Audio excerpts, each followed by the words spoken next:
नमस्कार, बहुत स्वागत है आपका स्वदेश न्यूज में। मैं हूं आपके साथ अंशुल शर्मा। चार बड़ी खबरें आप देख रहे हैं, तो आइए आज नजर डाल लेते हैं कि आज हम कौन सी चार बड़ी खबरों पर नजर रखेंगे। पहली बड़ी खबर जो रहेगी वो उत्तर प्रदेश में बुलडोजर चलता रहेगा। इसके साथ ही आपको बता दें कि भाजपा के लिए सत्ता के रास्ते को आसान बनाया जाएगा। विपक्ष के लिए परेशानी का सबब भी बना है ये बाबा का बुलडोजर। दूसरी बड़ी खबर लेंगे, जहां पर मुख्यमंत्री को पीएमओ से बुलावा है। दिल्ली दौरे पर सीएम शिवराज सिंह चौहान रहेंगे। पीएम मोदी से मुलाकात कर महाकाल कॉरिडोर के लोकार्पण का वो न्योता देंगे। चौथी बड़ी खबर कोरोना के संक्रमण को लेकर रहेगी, जिसमें प्रदेश भर में अलर्ट अब जारी कर दिया गया है। सीएम ने कोविड के नियमों के सख्ती के अनुपालन के लिए निर्देश दिए हैं। 30 बेड का डेडिकेटेड कोविड वार्ड बनाने के निर्देश जो हैं वो जारी किए गए हैं।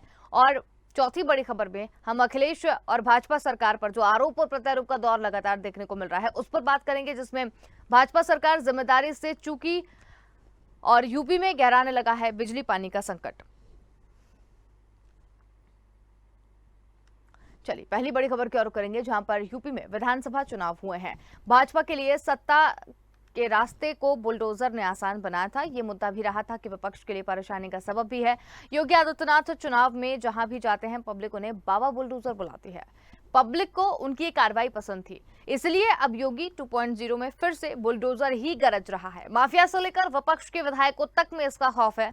और यूपी के अपर मुख्य सचिव ने बताया है कि कानून के दायरे में बुलडोजर की कार्रवाई जारी रहेगी जब तक यूपी क्राइम फ्री नहीं होता। गुंडे माफियाओं की अवैध संपत्तियों पर बुलडोजर ही भारी पड़ता नजर आएगा और यही वजह है कि बुलडोजर कार्रवाई यूपी से आगे बढ़ाकर अब मध्य प्रदेश और दिल्ली तक भी पहुंच गई है। ऐसे में देखना यह होगा कि लोकसभा चुनाव 2024 तक बुलडोजर विपक्ष पर कितना भारी पड़ता है।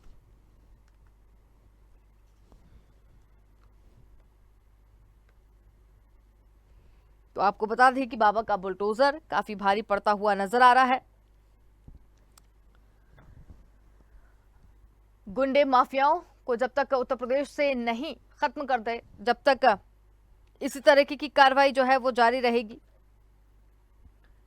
और विपक्ष में भी अब इसका साफ तौर पर खौफ देखने को मिल रहा है।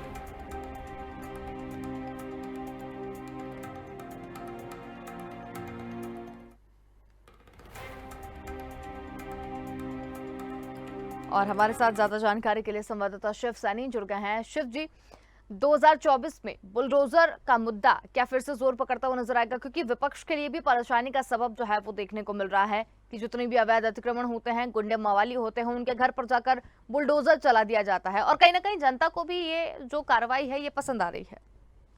जी अंशु जी, देखिए जिस तरह से जो बुलडोजर है वो क्राइम के ऊपर एक बहुत बड़ा हथियार आज नजर आने लगा है। अगर हम पिछले इलेक्शन से पहले की अगर हम बात करें तो जिस तरह से विपक्ष मुख्यमंत्री योगी आदित्यनाथ को बुलडोजर के नाम लगातार आक्रामक कार्रवाई करने को लेकर चुनाव पे एक मुद्दा बना रही थी, उस बुलडोजर को कहीं न कहीं भाजपा ने 2022 के इलेक्शन में एक बड़ा अपना हथियार बनाकर जनता के सामने प्रस्तुत किया। और जिस तरह से क्राइम के अगेंस्ट में जो कार्रवाई यहाँ कर रही थी सरकार, उसको उन्होंने हथियार बनाया और जिसकी वजह से वो अच्छा खासा बहुमत हासिल कर लिया। अब उसी चीज को और आगे बढ़ाते हुए कहीं भी अगर मुख्यमंत्री योगी आदित्यनाथ अगर जनसभा करते हैं या कहीं भी मुलाकात करते हैं तो वहां पे उनको बुलडोजर को लेकर जिस तरह से कार्रवाइयां कर रहे हैं उसको लेकर जनता खुश नजर आ रही है। दूसरी बड़ी चीज है कि जिस तरह से क्राइम कंट्रोल करने के लिए अपर मुख्य सचिव गृह अवनीश अवस्थी ने साफ कर दिया कि जब तक क्राइम खत्म नहीं होता है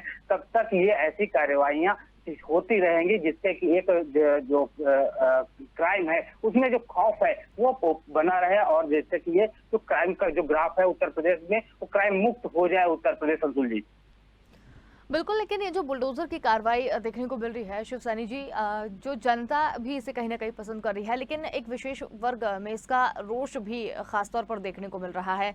इस पर क्या आप कहेंगे? देखिए अंशु जी, जिस तरह से जो ये बुलडोजर की कार्रवाई को लेके आम पब्लिक है, जो ज्यादा से ज्यादा पब्लिक है वो इससे खुश नजर आ रही है। हालांकि अगर हम बात करें तो कुछ ऐसा वर्ग है जो ये कह रहा है कि तात्कालिक रूप से कार्रवाई नहीं होनी चाहिए, पहले उस पर बाकायदा जांच बैठनी चाहिए, जांच के बाद जो निर्णय आए कोर्ट की तरफ से जो आदेश मिले उस आदेश के हिसाब से कार्यवाही होनी चाहिए, एक कानूनी प्रक्रिया के तहत होना चाहिए। इस ये जो वर्ग है वो उसका ये मानना है कि ये जो कार्यवाही है ये तानाशाही कार्यवाही है, लेकिन अगर दूसरी तरफ देखा जाए जो आम पब्लिक है उसको मन में तसल्ली है कि वैसे माफिया जो कहीं ना कहीं अपनी संपत्तियां बना लेते थे और संपत्तियों को बना के तो जेल में चले जाते थे, लेकिन उनका जो परिवार है उसका संचालन किया करता था। अब कार्यवाहियां क्या होती जेल के साथ में कि उनकी जो अवैध संपत्तियां हैं उन पे भी बुलडोजर चल जाता है, तो उनके जो परिवार के लोग हैं वो भी दहशत में आ जाते हैं कि पूरा जो उनका अवैध जो कब्जे और अवैध जो संपत्तियां होती है वो पूरी खत्म हो जाती है, जिससे कि पूरी तरह से वो माफिया नष्टो नाबूद हो जाते हैं। तो इसको लेकर जनता बहुत ही ज्यादा पुतल, हालांकि अगर ये हम बात कहें कि 2024 में ये मुद्दा पुनः बन सकता है, जिस तरह से कानून व्यवस्था को लेकर बुलडोजर लगातार उत्तर प्रदेश के साथ साथ अन्य राज्यों में भी ये बुलडोजर को लेकर कार्यवाहियां हो रही हैं। अगर हम बात करें एमपी में, बात करें दिल्ली में, तो वहां पे भी बुलडोजर के को लेकर जो कार्यवाही की गई है, जो अवैध संपत्तियां बुलडोजर से हटाई गई हैं, उसको लेकर कहीं ना कहीं एक राजनीतिक माहौल भी बना हुआ है, राजनीतिक परिचर्चा भी होने लगी है कि नहीं इस तरह की कार्यवाहियां कोर्ट के जरिए होनी चाहिए, ना कि किसी एक आदेश से। अगर हम दिल्ली की बात करें, दिल्ली में जिस तरह से कोर्ट ने रोक लगाई, वो उसके से जो वो वर्ग है जो इस पे आपत्ति जता रहा था, वो वर्ग कहीं ना कहीं वो खुश नजर आ रहा है कि नहीं कोर्ट ने तात्कालिक रूप से आदेश दिया है, 70 मिनट में ही आदेश दे दिया है कि नहीं ऐसी कार्यवाहियां नहीं होनी चाहिए। अंशुल जी बिल्कुल, लेकिन विपक्ष के लिए परेशानी का ये सबब बना हुआ है। विपक्ष के जो नेता हैं उनमें भी कहीं ना कहीं ये खौफ है, क्योंकि साफ तौर पर देखने को मिल रहा है कि गुंडे मवाली हों या अतिक्रमणकारी हों या जिन्होंने भी भ्रष्टाचार में लिप्त हों, तो विपक्ष भी कहीं ना कहीं से डरा हुआ नजर आ रहा है। इससे अंशुल जी, इससे पूर्व की जो सरकार रही है उस सरकार के समय जो भी घोटाले हुए हैं, जो भी इलीगल काम हुए हैं, उनसे जो संपत्तियां जुटाई गई हैं उनमें भी कहीं ना कहीं जांच बैठ रही है, उस पर भी कार्यवाहियां हो रही हैं। तो ऐसी जितनी भी कार्यवाहियां हो रहे हैं, उस समय के जो मंत्री हुआ करते थे, उस समय के जो बड़े नेता होते थे, उनके जो रिश्तेदार होते थे जिन्होंने अवैध संपत्तियां बना रखी है, उनके मन में कहीं ना कहीं डर जरूर है। अगर हम बात करें तो इस मामले को लेकर बहुत सारे जो विपक्षी दल हैं वहां पे बहुत सारे लोग जो उनके नेता हैं, उनके जो उससे संबंध रखते थे, वो कहीं ना कहीं अपनी पार्टियां छोड़ रहे हैं, उस विपक्ष का साथ छोड़ के भाजपा में शामिल होने के लिए वो प्रयास कर रहे हैं कि हमारे ऊपर हो सकता है कि कम कार्यवाहियां इससे हो जाए। हालांकि इसका कोई असर नहीं पड़ रहा है कि वो उनकी भाजपा पार्टी में शामिल हो रहे हैं जिससे कि कार्यवाही उनके ऊपर कम हो जाए। तो इन सारी चीजों को देखते हुए तो बुलडोजर की ये कार्यवाही है, इसको अच्छा खासा पसंद किया जा रहा है। चलिए, बहुत धन्यवाद शिव, हमारे साथ जुड़ने के लिए, तमाम जानकारी हमारे साथ साझा करने के लिए। तो मेरठ में धन सिंह कोतवाल के नाम पर एक नया ट्रेनिंग सेंटर भी देखने को मिल रहा है। 2024 में बुलडोजर का मुद्दा देखने को मिल रहा है। अपराध में बढ़ते तरीकों को भी इससे कंट्रोल किया जाएगा। चलिए बढ़ेंगे एक और बड़ी खबर की ओर, जहां पर मुख्यमंत्री शिवराज सिंह चौहान आज सुबह 11:30 बजे प्रधानमंत्री नरेंद्र मोदी से मुलाकात करेंगे। सीएम को पीएमओ से बुलावा आया है। अमित शाह के दौरे के एक दिन बाद शिवराज को प्रधानमंत्री नरेंद्र मोदी के दिल्ली बुलावे को लेकर कई कयास लगाए जा रहे हैं। वहीं मुख्यमंत्री महाकाल वन कॉरिडोर के लोकार्पण के लिए प्रधानमंत्री को निमंत्रण देंगे। दोनों नेताओं के विकास के मुद्दे पर चर्चा होगी। शिवराज सिंह चौहान मध्य प्रदेश की आर्थिक परिदृश्य की जानकारी और आर्थिक प्रबंधन से प्रधानमंत्री से अवगत कराएंगे। वहीं प्रदेश के स्टार्टअप पॉलिसी की जानकारी देंगे और प्रधानमंत्री को वर्चुअली शुभारंभ करने का निमंत्रण देंगे। प्रदेश के आकांक्षी जिलों में प्रदेश के नवाचार और विभिन्न मानकों की प्रगति पर चर्चा करेंगे। वहीं प्रदेश में अडॉप्ट एंड आंगनबाड़ी में प्रगति और नवाचारों के बारे में भी बताएंगे। तो मुख्यमंत्री को पीएमओ से बुलावा आया है। गेहूं निर्यात की उपलब्धि से भी यहां पर बातचीत की जाएगी। महाकाल कॉरिडोर के लोकार्पण को भी न्योता देंगे। इसके साथ ही आज दिल्ली दौरे पर सीएम शिवराज सिंह चौहान।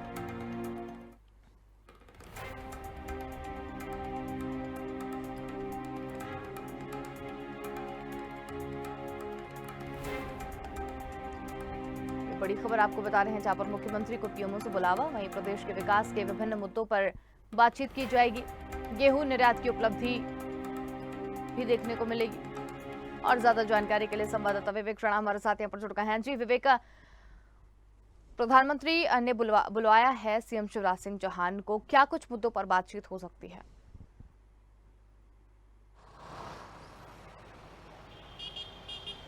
बिल्कुल अंशुल, मुख्यमंत्री शिवराज सिंह चौहान कुछ देर बाद दिल्ली के लिए रवाना हो जाएंगे और दिल्ली में प्रधानमंत्री नरेंद्र मोदी से मुलाकात करेंगे प्रधानमंत्री निवास पर, जहां पर तमाम विषयों में तो चर्चा की जाएगी। मगर महाकाल कॉरिडोर की बात की जाए तो सबसे पहले मुख्यमंत्री महाकाल कॉरिडोर के लिए प्रधानमंत्री नरेंद्र मोदी को वर्चुअली जो आमंत्रण है वो कहीं ना कहीं देते नजर आएंगे। साथ ही बात की जाए मध्य प्रदेश की तो लगातार मध्य प्रदेश में जो विकास कार्य हो रहे हैं और केंद्र सरकार की जो तमाम जो योजना जो चल रही है उसको लेके कहीं ना कहीं चर्चा की जाएगी।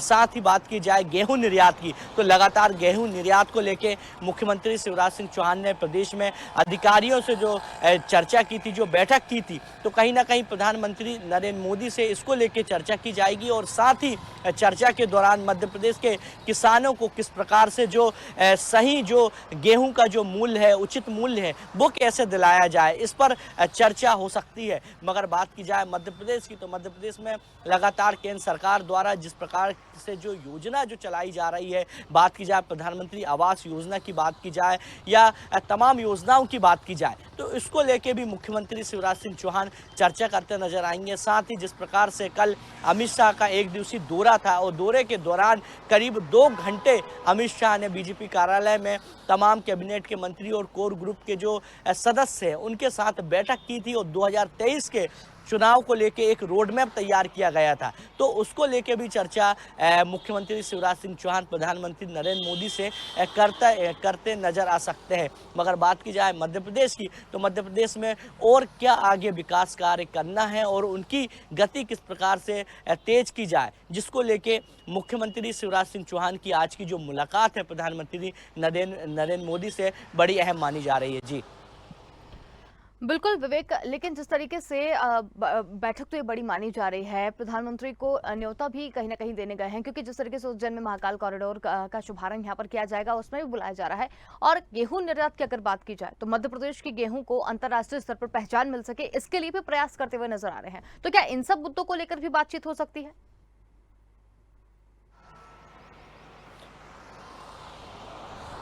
बिल्कुल, मध्य प्रदेश के किसानों को एक बड़ी जो सौगात है वो मिले। साथ ही मध्य प्रदेश के जो गेहूं है वो पूरे अंतर्राष्ट्रीय स्तर पर एक अलग पहचान मिले।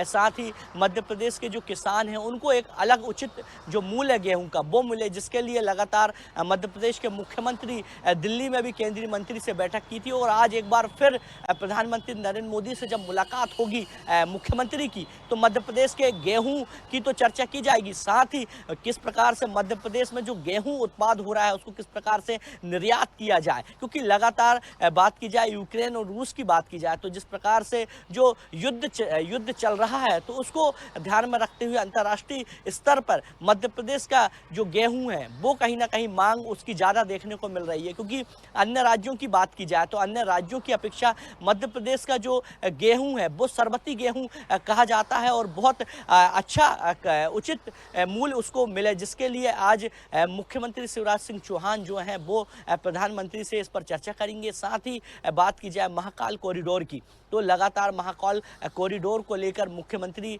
ने इसके पहले भी प्रधानमंत्री से चर्चा की थी और साथ ही जो महाकाल कॉरिडोर का जो एक बार फिर जो लोकार्पण होगा, जब इसका निर्माण होकर जब उसकी पूरी तैयारी कंप्लीट होगी तो उसका किस प्रकार से उसका शुभारंभ किया जाए उसको लेके एक वर्चुअली प्रधानमंत्री जुड़े, जिसके लिए आज निमंत्रण देते नजर आएंगे मुख्यमंत्री। साथ ही मध्य प्रदेश में 2023 के विधानसभा चुनाव के लिए क्या क्या विकास कार्य करना है, ऐसे तमाम विषयों को लेकर आज मुख्यमंत्री प्रधानमंत्री से एक बार फिर रूबरू होंगे और तमाम विषयों को लेकर मध्य प्रदेश की एक बार चर्चा करते नजर आएंगे। अंशुल, चलिए, बहुत धन्यवाद विवेक हमारे साथ में जुड़ने के लिए और तमाम जानकारी हमारे साथ साझा करने के लिए।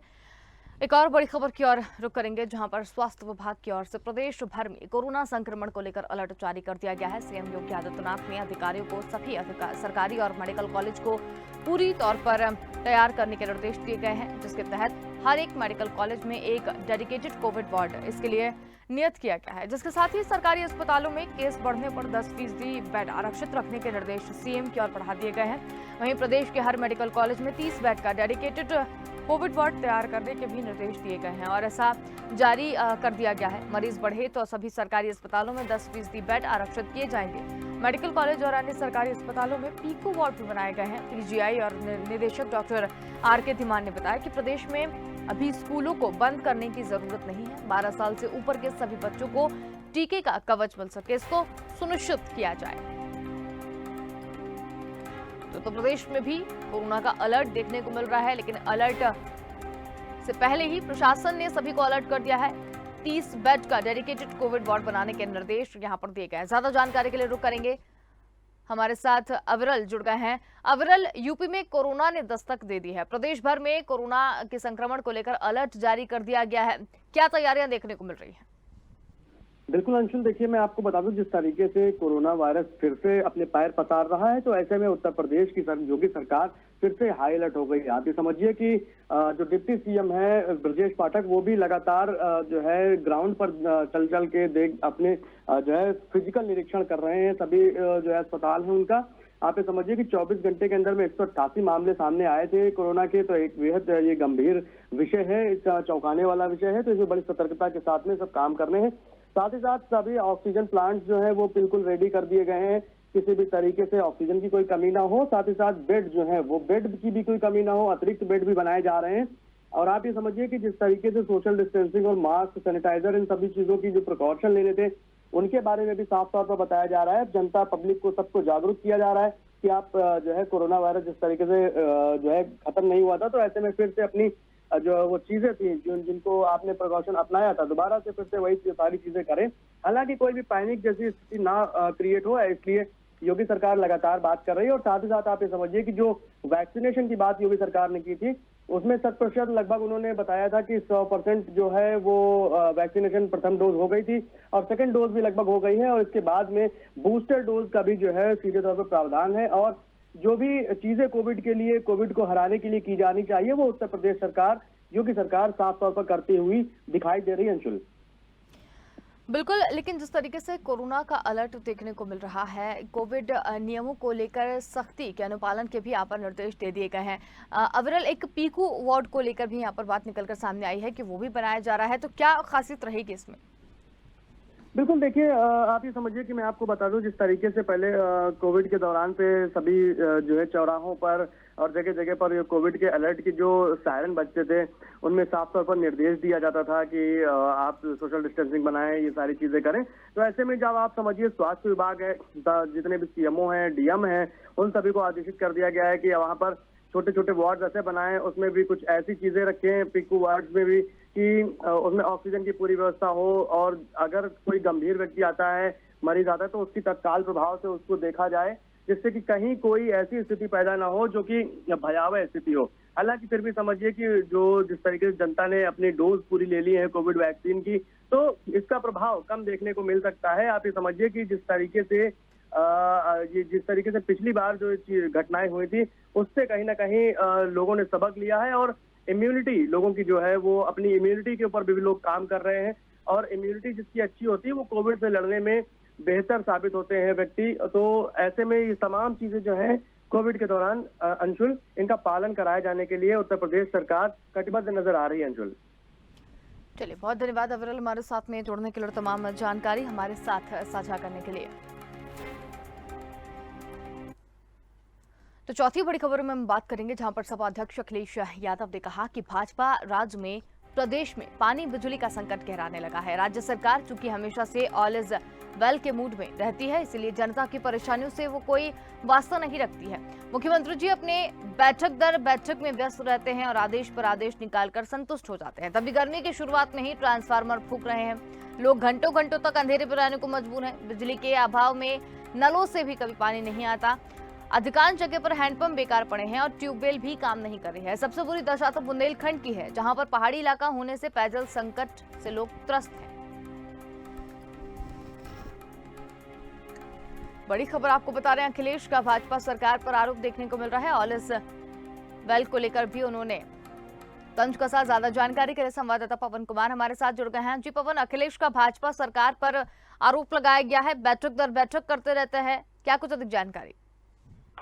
जी बिल्कुल, देखिए अंशुल जी, सपा अध्यक्ष हैं अखिलेश यादव, वो लगातार भारतीय जनता पार्टी पे तंज कसते आ रहे हैं। यही नहीं, जो गर्मी का मौसम है उसको लेकर भी तमाम बातें कही हैं, जिसमें पानी बिजली का संकट गहराने लगा है। राज्य सरकार चूंकि हालांकि ऑल इज वेल का मोड बनाती रहती है, इसी ऐसे तमाम जो आरोप लगाए हैं भारतीय जनता पार्टी पे, तो और भी तमाम जो परेशानियां हैं जनता के बीच, उसको पूरी तरीके से आरोप लगाया है कि भारतीय जनता पार्टी की जो बातें हैं केवल हवा हवाई है। मुख्यमंत्री लगातार जो बैठकें कर रहे हैं केवल बैठक में अपने व्यस्त रहते हैं और लोगों का ध्यान नहीं देते हैं।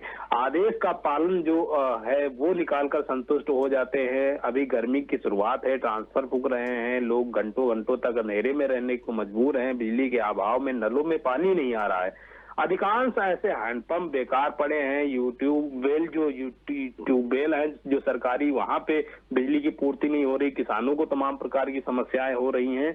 ऐसे यही नहीं, ग्रामीण क्षेत्रों में बिजली को लेकर भी तंज कसा है कि 10 से 12 घंटे बिजली की कटौती ग्रामीण क्षेत्र में हो रही है। और सबसे बड़ी बात यह है कि जो अखिलेश यादव हैं वो बुंदेलखंड पर भारतीय जनता पार्टी को पूरी तरीके से घेरा है और कहा है कि उनकी जो उपेक्षा है, बुरी तरीके से शिकार हुआ है बुंदेलखंड। झांसी के जो कैमासनपुरवा और भी तमाम जो क्षेत्र हैं जिसमें 10,000 आबादी के जो लोग हैं वो वहां रहते हैं, आबादी में 2 किलोमीटर दूर तक पानी लाना पड़ता है लोगों को। ऐसे तमाम जो हैंडपंप हैं, ट्यूबवेल हैं, वो बेकार पड़े हैं, लेकिन उत्तर प्रदेश सरकार ध्यान नहीं दे रही है। और भी उत्तर प्रदेश के कई जो जनपद हैं, बिजली की कटौती को लेकर भी तमाम जीवन यापन जो करने वाले व्यक्ति हैं वो त्रस्त हैं। कई जगह जो अघोषित जो बिजली की कटौती है, लोग आजिज हैं। ऐसे तमाम जो जो प्रत्यारोप हैं अखिलेश यादव भारतीय जनता पार्टी पे लगा रहे हैं। और भी जो ग्रामीण क्षेत्र के साथ साथ जो शहरी क्षेत्र हैं वहां भी बिजली की समस्या को लेके, पानी की समस्या को लेके अखिलेश यादव ने भारतीय जनता पार्टी पे तंज कसते हुए कहा है कि किसी भी प्रकार की जो सुविधा है लोगों को नहीं मिल रही है। हालांकि राजधानी लखनऊ में भी बिजली पानी का जो संकट है अपने रंग दिखाना शुरू कर दिया है।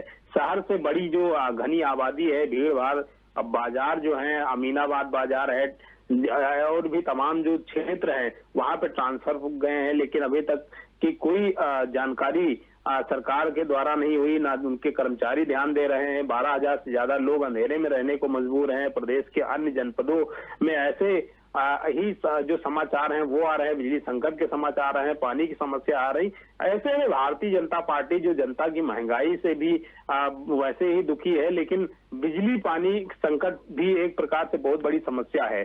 तो ऐसे तमाम जो आरोप हैं अखिलेश यादव के वो भारतीय जनता पार्टी पे लगाया है। साथ ही और भी जो तमाम जो खबरें निकल के आ रही हैं गर्मी के मौसम में भारतीय जनता पार्टी के लिए, तो और भी तमाम जो बातें हैं उसको लेके भी तंज कसते हुए भारतीय जनता पार्टी पे कहा है। और जो जहांगीरपुरी बुलडोजर कार्यवाही को लेकर भी अखिलेश यादव ने तमाम बातें कही है कि भारतीय जनता पार्टी का जो बुलडोजर गैर कानूनी ताकत दिखाने का प्रतीक बना जा रहा है। मुसलमान और संख्यक बिछड़े जो दलित हैं इनके निशाने पर हैं।